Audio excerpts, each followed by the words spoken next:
હે આજ તો રાંધણ સડ છે. તમે શું બનાવવાના છો જમવામાં? મેં કીધું આ સાતમ છે ને તો હું તો સાતમ રહું છું, પણ અમારા કોઈ સાતમ નથી રહેતા અને અમે કઈ સાતમ પાળતા નથી. તમે તો સાતમ પાળતા હશો કા? આ સાતમ તમારી છે ને એટલા હાટું. અમારે તો ઓલી સાતમ રહેવાનું હોય ત્યારે અમે ચૂલા ઠારી. તો મેં કીધું લાય તો જરાક આ બાજુવાળીને જી આવા દે. મેં કીધું તો મારે સાતમ છે તો હું ખાલી રોટલો બનાવી નાખું તો હાલે ને. તો તમે શાક કેનું બનાવ્યું? મને થોડુંક શાક આવશે મારે હાલે એમ કે તો પછી એક આટું વળી પાછું બનાવવું નહીં ને એટલા માટે એમ, બીજું કાંઈ નહીં. હા ઠીક. તમે શું બનાવવાનો છો? સૂકી ભાજી ને ઢેબરા ને દહીં.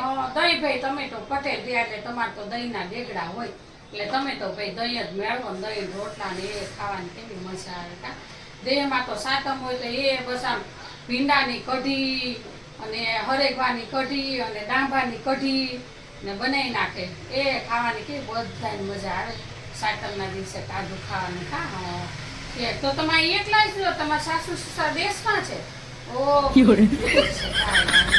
સાંજે છે ને યાદ કરી સુલા ઠારી નાખજો.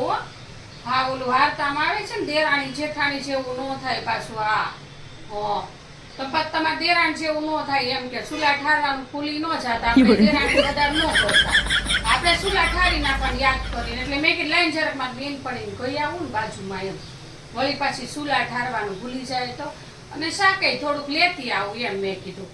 કાંઈક કરતી આવું શાક લેતી આવું એટલે મારે શાક બનાવવું નહીં એટલા માટે. ઠીક છે સારું કાંઈ વાંધો. ચૂલા ઠારવાનું પાછા ભૂલતા નહીં હો. હા એવું લાગે પાછી એક રાઉન્ડ મારે શાક વાટકી દેવા આવે તે પાછી યાદ કરાવે તમને ચૂલા ઠારવાનું. ઠીક છે સારું હાલો તો હું સાવ છું.